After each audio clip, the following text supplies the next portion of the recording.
नमस्कार। आकाशवाणी से प्रस्तुत है समाचार संध्या।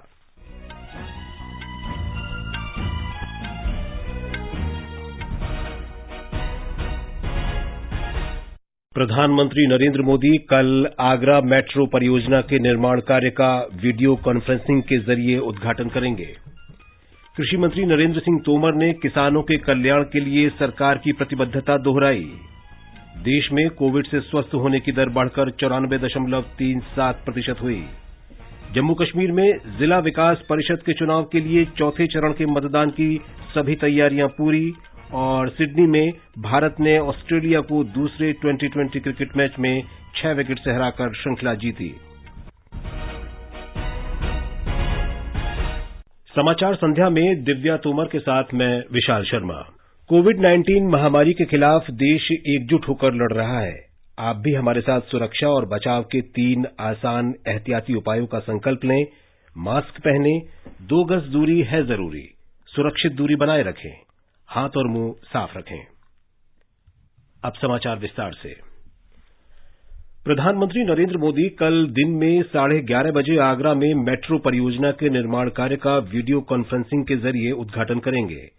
इस परियोजना के अंतर्गत कुल 29 किलोमीटर लंबाई के 2 मेट्रो गलियारों का निर्माण किया जाएगा, जो आगरा आने वाले पर्यटकों के आकर्षण के प्रमुख केंद्रों ताजमहल, आगरा किला और सिकंदरा को रेलवे स्टेशनों तथा बस अड्डों से जोड़ेंगे। ये परियोजना 5 वर्ष में पूरी होगी और इस पर 8,379 करोड़ रुपए लागत आने का अनुमान है। इससे आगरा शहर के 26 लाख निवासियों को फायदा होगा। इसके अलावा हर साल आगरा आने वाले 60 लाख से अधिक पर्यटक भी मेट्रो रेल का फायदा उठा सकेंगे। परियोजना के पूरा हो जाने से आगरा के ऐतिहासिक शहर को पर्यावरण की दृष्टि से अनुकूल मास रैपिड ट्रांजिट सिस्टम यानी तीव्रगामी जन परिवहन प्रणाली उपलब्ध हो जाएगी। केंद्रीय आवासन और शहरी कार्य मंत्री हरदीप सिंह पुरी, उत्तर प्रदेश के मुख्यमंत्री योगी आदित्यनाथ और अन्य गण्यमान्य लोग भी उद्घाटन समारोह में उपस्थित रहेंगे। इसका आयोजन आगरा में पीएसी की 15वीं बटालियन के परेड मैदान में किया जाएगा।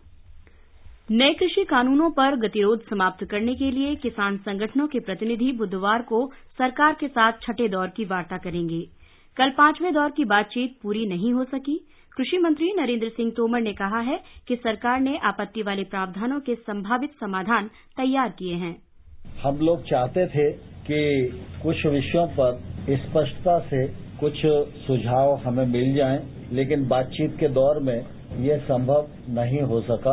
अब 9 तारीख को पुनः ये बैठक होगी और हमने किसानों को कहा है कि सरकार आपके सभी पहलुओं पर विचार करेगी और हमारी कोशिश होगी कि समाधान का रास्ता हम खोजें, लेकिन समाधान का रास्ता खोजने में यह उपयुक्त होता कि किसान नेताओं के भी कुछ सुझाव मिल जाते तो हमको रास्ता निकालना थोड़ा आसान होता।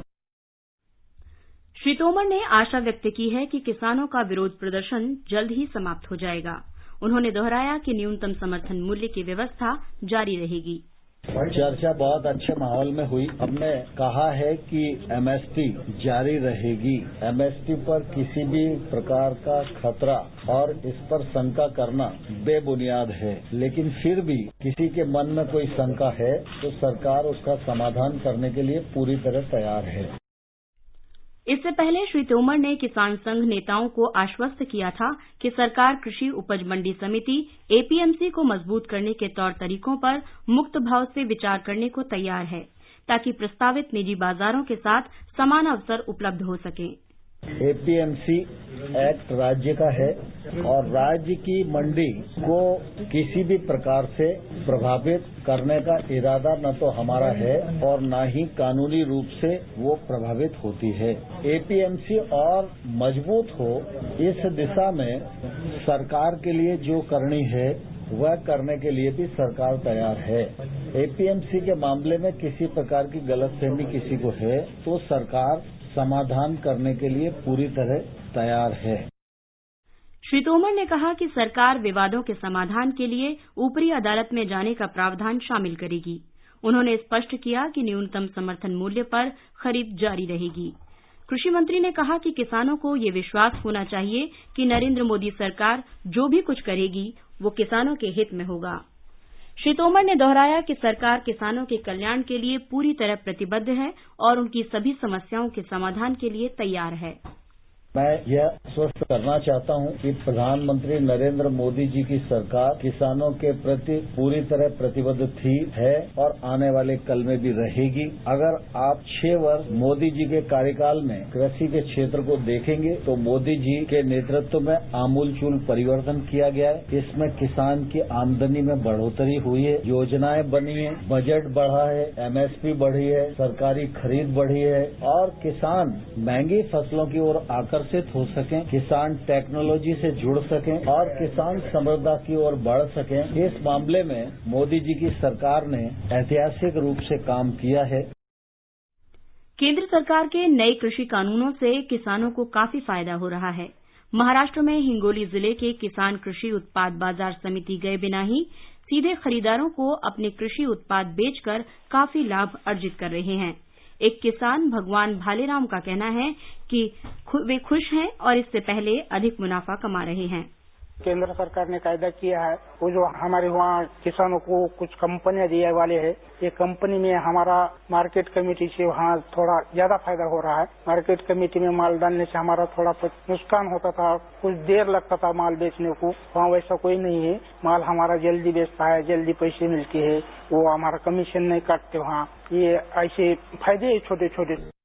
एक अन्य किसान चक्रवीर सिंह ने नए किसान कानूनों के जरिए किसानों के कल्याण के कदम उठाने के लिए मोदी सरकार का आभार व्यक्त किया।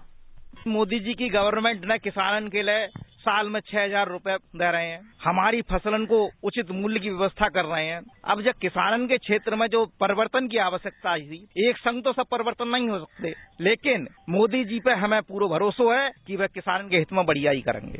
बिचौलिया जो अगर फसल बेचन जाओ तो वहाँ मंडियन में डेरा जमाए बैठे हैं और हमारे कृषि के में से हम अपनी फसल बेच रहे हैं, उन्हें मुफ्त में मजा आ रहा है। तो ऐसे लोगों से मुक्ति दिलाने के लिए मोदी जी जब बिल को लेकर आए हैं, जो हमारे हितन में है। ये समाचार हमारी वेबसाइट newsonair.com/hindi और हमारे mobile app news on AIR पर भी उपलब्ध हैं। सामान पैक कर दिया है, अपना ख्याल रखिएगा। और आप यहाँ परिवार का माँ को अस्पताल लेके जाना है। और पैसे? अरे मैं ही तो जा रहा हूँ शहर, माँ का आयुष्मान भारत कार्ड तो यहीं छोड़े जा रहा हूँ ना। तो इससे यहाँ भी मुफ्त इलाज मिलेगा? हमारी ऐसी ही जरूरतों को समझकर प्रधानमंत्री जी ने कहा है। आयुष्मान भारत योजना के साथ एक बहुत बड़ी विशेषता पोर्टेबिलिटी की सुविधा भी है। पोर्टेबिलिटी ने देश को एकता के रंग में रंगने में भी मदद की है। यानी बिहार का कोई गरीब अगर चाहे तो उसे कर्नाटका में भी वही सुविधा मिलेगी जो उसे अपने राज्य में मिलती है। भारत सरकार की आयुष्मान भारत PM जय योजना दे रही है देश के 50 करोड़ से अधिक लोगों को प्रति वर्ष रुपए 5 लाख तक का मुफ्त इलाज। योजना के तहत लाभार्थियों के लिए कोविड-19 की जांच और इलाज मुफ्त है। 14555 पर कॉल कर योजना में अपना नाम जानिए और E-कार्ड बनवाने के लिए नजदीकी CSC केंद्र या सूचीबद्ध सरकारी या प्राइवेट अस्पताल जाएं। आयुष्मान भारत की छांव शहर हो या गांव। जम्मू कश्मीर में कल होने वाले जिला विकास परिषद GDC चुनावों के चौथे चरण और पंचायत उपचुनावों के लिए तैयारियां पूरी हो चुकी हैं। हमारे जम्मू संवाददाता ने खबर दी है कि कल जिला विकास परिषदों के 34 निर्वाचन क्षेत्रों में वोट डाले जाएंगे। इनमें से 17 जम्मू और 17 कश्मीर डिवीजन में हैं। इसके अलावा सरपंचों की 50 और पंचों की 216 खाली सीटों के लिए भी कल उपचुनाव होगा। कश्मीर डिवीजन में 48 महिलाओं सहित 138 उम्मीदवार चुनाव मैदान में हैं।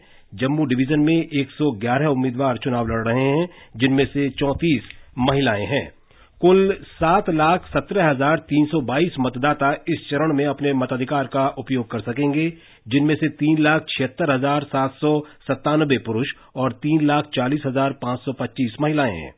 केंद्र शासित प्रदेश के चुनाव आयोग ने 1,910 मतदान केंद्र बनाए हैं, जिनमें से 781 जम्मू में और 1,129 कश्मीर डिवीजन में हैं। 1,152 मतदान केंद्रों को अत्यंत संवेदनशील और 349 को संवेदनशील घोषित किया गया है। मतदान सुबह 7 बजे से शुरू होगा और दोपहर बाद 2 बजे तक चलेगा। कोविड-19 महामारी को ध्यान में रखते हुए चुनाव कर्मियों और मतदाताओं की सुरक्षा सुनिश्चित करने के लिए पर्याप्त इंतजाम किए गए हैं।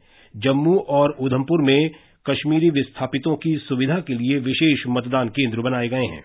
उत्तर प्रदेश विधान परिषद की 11 सीटों के लिए चुनाव परिणाम घोषित कर दिए गए हैं। इनमें 5 स्नातक सीटें और 6 शिक्षक सीटें शामिल हैं। भारतीय जनता पार्टी ने 11 में से 6 सीटों पर जीत हासिल की है। हमारे लखनऊ संवाददाता ने बताया है कि शिक्षक सीटों के लिए पार्टी ने पहली बार अपने चुनाव चिन्ह पर उम्मीदवार खड़े किए थे। भारतीय जनता पार्टी के इंजीनियर अवनीश कुमार सिंह लखनऊ से, मानवेंद्र प्रताप सिंह गुरुजी आगरा से और दिनेश कुमार गोयल मेरठ स्नातक सीट से विजयी घोषित किए गए हैं। समाजवादी पार्टी के खाते की सीटों में वाराणसी से आशुतोष सिन्हा और इलाहाबाद झांसी स्नातक सीट से डॉक्टर मान सिंह यादव विजयी घोषित किए गए। शिक्षक क्षेत्र की 6 सीटों के परिणाम पहले ही घोषित कर दिए गए। इनमें से 3 सीटें Bharatiya Janata party, 1 seat Samajwadi party और 2 सीटें निर्दलीय उम्मीदवारों ने जीती। इन 11 सीटों के लिए 1 दिसंबर को वोट डाले गए थे। चुनाव में कुल 199 उम्मीदवार मैदान में थे। बहुजन समाज पार्टी को छोड़कर सभी बड़ी पार्टियों भाजपा, समाजवादी पार्टी और कांग्रेस ने अपने उम्मीदवार खड़े किए थे। यह चुनाव विगत मई में वांछित था, लेकिन कोविड-19 के चलते इसे आगे बढ़ा दिया गया। MS यादव, आकाशवाणी समाचार, लखनऊ। कर्नाटक विधानसभा के अध्यक्ष विश्वेश्वर हेगड़े कगेरी ने कल से शुरू हो रहे राज्य विधानमंडल के शीतकालीन अधिवेशन से पहले तैयारियों की समीक्षा की। ये सत्र 15 दिसंबर तक चलेगा। इसमें कोविड महामारी संबंधी सभी दिशा निर्देशों का पालन किया जाएगा। सत्र के दौरान प्रश्नकाल होगा और 10 विधेयक सदन में पेश किए जाने के लिए तैयार हैं। विधानसभा अध्यक्ष ने बताया है कि सत्र के आखिरी 2 दिनों में एक राष्ट्र एक चुनाव के मुद्दे पर बहस होगी। प्रधानमंत्री नरेंद्र मोदी ने हाल में संसद और विधानसभाओं के चुनाव एक साथ कराने का सुझाव दिया था, ताकि सरकार अपना ध्यान विकास कार्यों पर केंद्रित कर सके। असम में कला और संस्कृति जगत से जुड़े करीब 1300 लोग वरिष्ठ भाजपा नेता और मुख्यमंत्री सर्बानंद सोनोवाल की उपस्थिति में गुवाहाटी भारतीय जनता पार्टी में शामिल हो गए। उनका पार्टी में स्वागत करते हुए मुख्यमंत्री ने राज्य की उन्नति के लिए एकजुट होकर कार्य करने की आवश्यकता पर जोर दिया। उन्होंने संसाधनों का बेहतर उपयोग करने का भी कहा है। भारतीय जनता पार्टी के अध्यक्ष जगत प्रकाश नड्डा ने उत्तराखंड के मंत्रियों, सांसदों, विधायकों और पार्टी नेताओं से जनता के बीच जाने और लोगों को केंद्र और राज्य सरकारों के विकास कार्यों की प्रत्येक जानकारी देने को कहा है। उन्होंने विभिन्न प्रमुख समूहों की बैठक को संबोधित करते हुए कहा कि अब उन्हें राज्य विधानसभा चुनाव पर ध्यान केंद्रित करना चाहिए। श्री नड्डा ने मुख्यमंत्री त्रिवेंद्र सिंह रावत के साथ बैठक भी की। वे कुछ प्रबुद्ध और प्रभावशाली नागरिकों से भी मिले। श्री नड्डा कल भी उत्तराखंड में रहेंगे और पार्टी के विभिन्न सहयोगी संगठनों के नेताओं से मिलकर राज्य में पार्टी को मजबूत करने के बारे में बातचीत करेंगे। प्रधानमंत्री नरेंद्र मोदी इस महीने की 10 तारीख को नई दिल्ली में प्रस्तावित नए संसद भवन की आधारशिला रखेंगे। लोकसभा अध्यक्ष ओम बिड़ला ने बताया कि नए भवन का निर्माण अगले 100 वर्ष की आवश्यकताओं को ध्यान में रखकर किया जा रहा है। श्री बिड़ला ने बताया कि नया भवन पुराने संसद भवन से 17,000 वर्ग मीटर बड़ा होगा। ये हमारा नया संसद भवन बनेगा, जो हम सबके लिए गौरव का प्रतीक होगा, क्योंकि यहाँ से हमने पुराने संसद भवन से हमारी आजादी की यात्रा शुरू की थी। जब आजादी के 75 वर्ष होंगे, तब हम नए संसद भवन के अंदर जो हमारे गौरवपूर्ण इतिहास का लोकतंत्र का मंदिर होगा, वहाँ हम सदन की दोनों सभाएं वहाँ पर शुरू करेंगे। आगे बढ़ने से पहले मुख्य समाचारों पर एक नजर। प्रधानमंत्री नरेंद्र मोदी कल आगरा मेट्रो परियोजना के निर्माण कार्य का वीडियो कॉन्फ्रेंसिंग के जरिए उद्घाटन करेंगे। कृषि मंत्री नरेंद्र सिंह तोमर ने किसानों के कल्याण के लिए सरकार की प्रतिबद्धता दोहराई। देश में कोविड से स्वस्थ होने की दर बढ़कर 94.37% हुई। जम्मू कश्मीर में जिला विकास परिषद के चुनाव के लिए चौथे चरण के मतदान की सभी तैयारियां पूरी। और सिडनी में भारत ने ऑस्ट्रेलिया को दूसरे T20 क्रिकेट मैच में 6 विकेट से हराकर श्रृंखला जीती।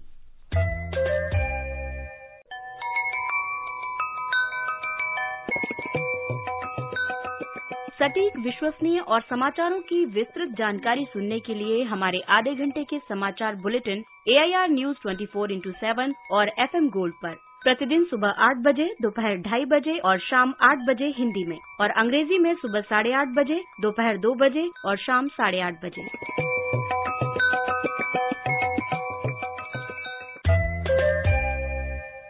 देश में कोरोना संक्रमण से मुक्त होने की दर बढ़कर 94.37% हो गई है। इसके साथ ही देश ने कोरोना के विरुद्ध संघर्ष में एक और महत्वपूर्ण पड़ाव पार कर लिया है। पिछले 9 दिन से नए संक्रमित लोगों की तुलना में ठीक होने वालों की संख्या ज्यादा बनी हुई है।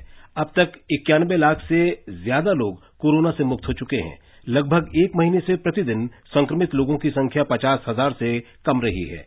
पिछले 24 घंटे के दौरान लगभग 36,000 लोग संक्रमित हुए और लगभग 42,000 मरीज स्वस्थ भी हुए हैं।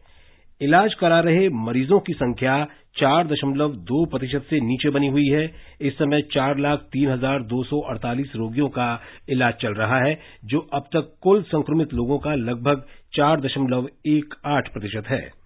स्वास्थ्य मंत्रालय के अधिकारी के अनुसार नए संक्रमित लोगों में से लगभग 75% दिल्ली, महाराष्ट्र, केरल, पश्चिम बंगाल, हरियाणा और राजस्थान सहित 10 राज्यों के हैं। पिछले 24 घंटे के दौरान देश में 11 लाख से अधिक कोविड नमूनों की जांच की गई। अब तक लगभग 14 करोड़ 70 लाख नमूनों की जांच की जा चुकी है। केंद्र सरकार और भारतीय आयुर्विज्ञान अनुसंधान परिषद ने जांच के लिए बुनियादी सुविधाओं का विस्तार किया है। दैनिक जांच क्षमता अब 15 लाख तक पहुंच गई है। गुजरात में कोविड संक्रमण से ठीक होने वालों की दर बेहतर होकर 91.35% हो गई है। राज्य के स्वास्थ्य विभाग ने बताया कि विभिन्न अस्पतालों से कोविड संक्रमण के 1,535 मरीजों को इलाज के बाद छुट्टी दे दी गई है। ब्यौरा हमारे अहमदाबाद संवाददाता से।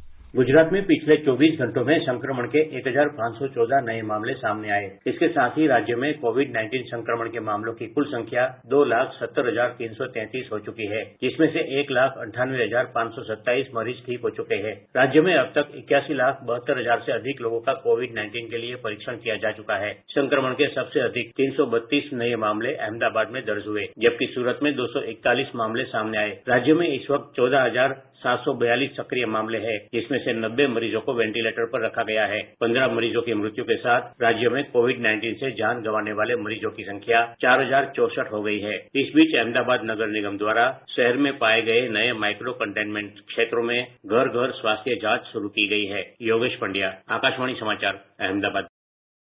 तेलंगाना में कल 622 लोगों में कोरोना संक्रमण की पुष्टि हुई। इसके साथ ही राज्य में संक्रमित लोगों की संख्या 2,73,341 हो गई है। त्रिपुरा में बीते 24 घंटों के दौरान कोरोना वायरस संक्रमण के 24 नए मामले दर्ज किए गए, जबकि पिछले 24 घंटों में 59 लोग वायरस से स्वस्थ हुए हैं। राज्य में ठीक होने वालों की दर में भी सुधार हुआ है और ये 97.59% हो गई है। केरल में कोविड संक्रमण के मामले लगातार बढ़ रहे हैं। आज राज्य में 4,777 नए मामले सामने आए। राज्य में 5,217 लोग कल संक्रमण से ठीक भी हो गए। इस समय केरल में कोविड संक्रमण के सक्रिय मामलों की संख्या 60,924 है। संक्रमण से आज हुई 28 मौतों के साथ अब तक वहां 2,418 लोग इस महामारी का शिकार हुए हैं। मिजोरम में पिछले 24 घंटों में कोरोना संक्रमण से 16 लोग स्वस्थ हुए हैं, जबकि 21 नए मामले सामने आए हैं। इसके साथ ही राज्य में कुल संक्रमित हुए लोगों की संख्या बढ़कर 3,934 हो गई है। पुदुचेरी में कोविड से स्वस्थ होने की दर 97.3% हो गई है, जबकि मृत्यु दर 1.65% रह गई है। पिछले कुछ दिनों से कोविड के नए मामलों की संख्या में गिरावट जारी है। पिछले 24 घंटों में कोरोना के केवल 35 नए मामले सामने आए हैं। हरियाणा के स्वास्थ्य मंत्री अनिल विज ने अपने संपर्क में आए लोगों को कोरोना जांच कराने की सलाह दी है। कोरोना संक्रमण का पता लगने के बाद श्री विज को कल अंबाला कैंट के सिविल अस्पताल में भर्ती कराया गया था। राज्य के स्वास्थ्य सेवा महानिदेशक डॉक्टर सूरजभान काम्बोज के अनुसार श्री विज की हालत स्थिर है। श्री विज तीसरे चरण के कोवैक्सीन ट्रायल में शामिल हुए थे और उन्हें कोविड की पहली प्रायोगिक खुराक दी गई थी। इस बीच कोवैक्सीन निर्माता कंपनी भारत बायोटेक ने कहा है कि कोवैक्सीन के परीक्षण के लिए 28 दिन में 2 खुराक लेनी होती हैं और दूसरी खुराक लेने के लगभग 15 दिन बाद ही दवा के असर का पता चलता है। दवा का प्रभाव जानने में न्यूनतम 42 दिन लगते हैं। अंडमान निकोबार द्वीप समूह में कोविड-19 महामारी के टीके लगाने की तैयारियों की समीक्षा के लिए वहां के मुख्य सचिव चेतन बी सांघी की अध्यक्षता में राज्य संचालन समिति की आज पहली बैठक हुई। समिति ने प्रदेश में कोल्ड चेन की तैयारियों, टीकाकरण संबंधी योजना और इस अभियान के लिए मानव संसाधनों की आवश्यकता का जायजा लिया। केंद्र शासित प्रदेश के स्वास्थ्य सेवा निदेशालय ने मानक संचालन प्रक्रिया के अनुसार टीकाकरण के लिए विभिन्न कोल्ड चेन केंद्रों और स्वास्थ्य संस्थाओं की सूची तैयार कर ली है। प्रशासन ने स्वास्थ्य और परिवार कल्याण मंत्रालय से अंडमान आदिम जनजाति विकास समिति के कार्यकर्ताओं को प्रस्तावित टीकाकरण के पहले चरण में शामिल करने का अनुरोध किया है। जानी मानी दवा निर्माता कंपनी फाइजर ने देश में कोरोना वैक्सीन के आपातकालीन उपयोग की अनुमति मांगी है। फाइजर इंडिया ऐसी पहली कंपनी है जिसने इस वैक्सीन की भारत में बिक्री के लिए आयात करने का औषधि महानियंत्रक को आवेदन दिया है। ब्रिटेन और बहरीन में फाइजर कंपनी को ये अनुमति पहले ही मिल चुकी है। देश में इस समय 5 तरह की वैक्सीन का परीक्षण चल रहा है। आकाशवाणी का समाचार सेवा प्रभाग वर्ष की प्रमुख झलकियों की वार्षिक श्रृंखला ईयर एंडर 2020 प्रस्तुत कर रहा है। वैश्विक महामारी कोविड इस साल की सबसे बड़ी खबर रही है और प्रधानमंत्री नरेंद्र मोदी के कुशल नेतृत्व में भारत ने इस महामारी के खिलाफ संघर्ष किया है। प्रधानमंत्री ने कोविड के प्रसार को रोकने के लिए समय रहते प्रभावी निर्णय लिए, जिसके परिणाम शानदार रहे और आज भारत में कोरोना से संक्रमण मुक्त होने की दर 94% से अधिक रखने में कामयाबी मिली है। केंद्र सरकार के प्रधान वैज्ञानिक सलाहकार प्रोफेसर के विजय राघवन ने आकाशवाणी से कहा कि भारत तमाम जटिलताओं के बावजूद वैज्ञानिक कौशल के समय पर उपयोग के बूते कोरोना से लड़ने में सक्षम रहा है। Today, because of our scientists, we know how to diagnose the disease and test. We know how to trace because of our IT back-end Arogya Setu, and we know how to isolate people and treat them well. The result of all this is India, despite its huge population, its diversity and challenges, has done very well in fighting against the pandemic. This is a constant battle. One should never be complacent, but yet it shows how in a complex, difficult environment, good things can be achieved by bringing science to decision making. Corona का पहला मामला सामने आने के बाद से अब तक के प्रमुख घटनाक्रम पर हमारे संवाददाता की रिपोर्ट।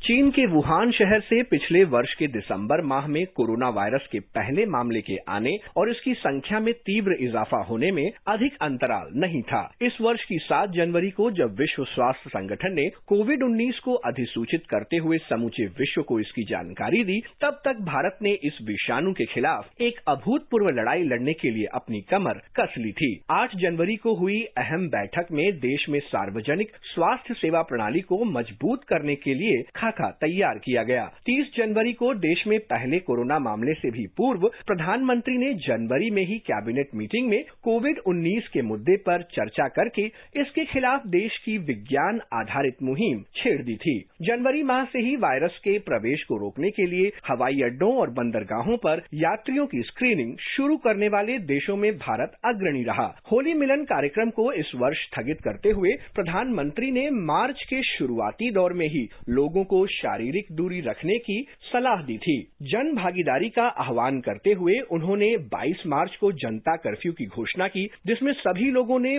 बढ़ चढ़कर अपनी हिस्सेदारी दिखाई। कोरोना महामारी के खिलाफ भारत की इस जंग का निर्णायक दौर तब आया जब प्रधानमंत्री मोदी ने 24 मार्च से 21 दिनों के पहले राष्ट्रव्यापी लॉकडाउन की घोषणा की। उस समय देश में मात्र 500 कोरोना रोगी ही सामने आए थे। इस फैसले की वजह से कोरोना वायरस की प्रसार श्रृंखला को तोड़ने में मदद मिली और लाखों जानें बच सकीं। लॉकडाउन के समय का उपयोग सरकार ने देश में विशाल स्वास्थ्य बुनियादी ढांचे को जोड़ने के लिए भी किया। लॉकडाउन को 31 मई तक बढ़ाने के बाद 8 जून से जरूरी आर्थिक गतिविधियों को चरणबद्ध तरीके से फिर से खोलने की मंजूरी दी गई। प्रधानमंत्री मोदी पिछले 9 महीने से लगभग हर हफ्ते कोरोना की रोकथाम से संबंधित बैठकों की अध्यक्षता कर रहे हैं। कोरोना महामारी के खिलाफ इस लड़ाई में प्रधानमंत्री के सीधे सीधे जुड़े रहने और उचित मार्गदर्शन के कारण ही आज देश में कोरोना से होने वाली मृत्यु दर और नए कोविड रोगियों की संख्या विश्व के कई विकसित देशों के मुकाबले भी बहुत कम है। आनंद चतुर्वेदी, आकाशवाणी समाचार, दिल्ली। ये समाचार आकाशवाणी से प्रसारित किए जा रहे हैं। ताजा समाचार जानने के लिए आप हमारे Twitter handle @AIR News Hindi को फॉलो कर सकते हैं। चलो मिलकर एक शुरुआत करें, चलो एक फैसला आज करें, मास्क नहीं तो टोकेंगे, कोरोना को रोकेंगे।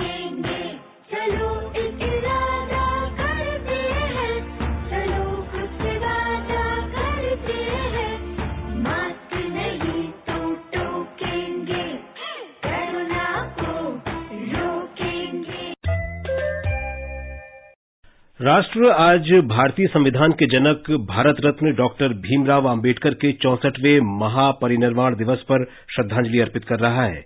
इस अवसर पर देश भर में अनेक कार्यक्रम आयोजित किए गए हैं। राष्ट्रपति रामनाथ कोविंद ने बाबा साहेब भीमराव आम्बेडकर को श्रद्धांजलि अर्पित करते हुए कहा कि डॉक्टर आम्बेडकर ने समानता और न्याय पर आधारित समाज और शासन व्यवस्था के लिए प्रयास किए। उपराष्ट्रपति वेंकैया नायडू ने डॉक्टर बाबा साहेब आम्बेडकर के महापरिनिर्वाण दिवस पर आज चेन्नई में राजभवन में एक सादे समारोह में श्रद्धांजलि अर्पित की। प्रधानमंत्री नरेंद्र मोदी ने कहा है कि बाबा साहेब के विचार और आदर्श लाखों लोगों को निरंतर प्रेरित करते रहेंगे। 6 दिसंबर को बाबा साहब आम्बेडकर की पुण्यतिथि है। ये दिन बाबा साहब को श्रद्धांजलि देने के साथ ही देश के प्रति अपने संकल्पों, संविधान ने एक नागरिक के तौर पर अपने कर्तव्यों को निभाने की जो सीख हमें दी है, उसे दोहराने का। गृहमंत्री अमित शाह ने कहा है कि बाबा साहेब के पदचिन्हों पर चलते हुए मोदी सरकार दशकों से वंचित वर्गों के कल्याण के लिए समर्पित भाव से काम कर रही है। सूचना और प्रसारण मंत्रालय का फिल्म प्रभाग आम्बेडकर के जीवन और कार्यों पर वृत्तचित्र प्रदर्शित कर रहा है, जिसे फिल्म प्रभाग की वेबसाइट और यूट्यूब चैनल पर आज मध्यरात्रि तक देखा जा सकता है। सिडनी में भारत ने ऑस्ट्रेलिया को दूसरे T20 क्रिकेट मैच में 6 विकेट से हराकर 3 मैचों की श्रृंखला में 2-0 की निर्णायक बढ़त बना ली है। एक रिपोर्ट। भारतीय कप्तान विराट कोहली ने टॉस जीतकर पहले गेंदबाजी करने का फैसला किया। ऑस्ट्रेलिया ने पहले बल्लेबाजी करते हुए 5 विकेट पर 194 रन बनाए। मेजबान टीम की कप्तानी कर रहे मैथ्यू वेड ने शानदार अर्धशतक लगाते हुए 58 रन की पारी खेली। 10-4-1-6 स्टीव स्मिथ ने 46 रन का योगदान दिया। भारत की तरफ से तेज गेंदबाज टी नटराजन ने 20 रन देकर 2 विकेट लिए। भारत ने ऑस्ट्रेलिया से मिले 195 रन के लक्ष्य को 4 विकेट खोकर हासिल कर लिया। टीम इंडिया को अंतिम ओवर में जीत के लिए 14 रन की जरूरत थी और स्ट्राइक पर हार्दिक पांड्या थे। पांड्या ने पहली गेंद पर 2 रन लिया। दूसरी गेंद पर पांड्या ने छक्का लगाकर जीत की उम्मीदें बढ़ा दी।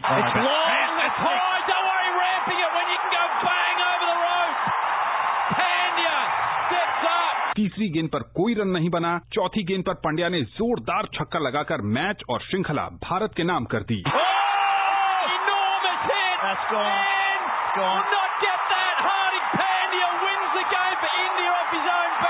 शिखर धवन ने 52, कोहली ने 40, जबकि पांड्या ने नाबाद 42 रन की जोरदार पारी खेली। भारत की T20 में ये लगातार 9वीं जीत है और वो ऐसा करने वाली विश्व की 4थी टीम बन गई है। समाचार कक्ष से आनंद श्रीवास्तव। और अब एक नजर कल के मौसम के पूर्वानुमान पर। दिल्ली में सुबह हल्का कोहरा छाया रहेगा। तापमान 11 और 27 डिग्री सेल्सियस के बीच रहने के आसार हैं। मुंबई में आमतौर पर आसमान साफ रहेगा। चेन्नई में न्यूनतम तापमान 24 और अधिकतम 29 डिग्री सेल्सियस रहने के आसार हैं। कोलकाता में आसमान साफ रहेगा। तापमान 17 और 29 डिग्री सेल्सियस के आसपास बने रहने की संभावना है। उत्तर भारत में श्रीनगर में बादल छाए रह सकते हैं और हल्की वर्षा की संभावना है। अधिकतम 10 डिग्री तापमान और रहने के आसार हैं। जम्मू में न्यूनतम तापमान 12 डिग्री और अधिकतम 23 डिग्री सेल्सियस के बीच रह सकता है। लेह में न्यूनतम तापमान 0 से 3 डिग्री सेल्सियस नीचे, जबकि अधिकतम तापमान 3 डिग्री सेल्सियस रहने का अनुमान है। गिलगित में भी आमतौर पर बादल छाए रहेंगे। न्यूनतम तापमान 2 डिग्री सेल्सियस और अधिकतम 14 डिग्री सेल्सियस के बीच रह सकता है। मुजफ्फराबाद में सामान्यतः बादल छाए रह सकते हैं और वर्षा हो सकती है। तापमान 5 से 18 डिग्री सेल्सियस के बीच रहने की संभावना है। अंत में मुख्य समाचार एक बार फिर। प्रधानमंत्री नरेंद्र मोदी कल आगरा मेट्रो परियोजना के निर्माण कार्य का वीडियो कॉन्फ्रेंसिंग के जरिए उद्घाटन करेंगे। कृषि मंत्री नरेंद्र सिंह तोमर ने किसानों के कल्याण के लिए सरकार की प्रतिबद्धता दोहराई।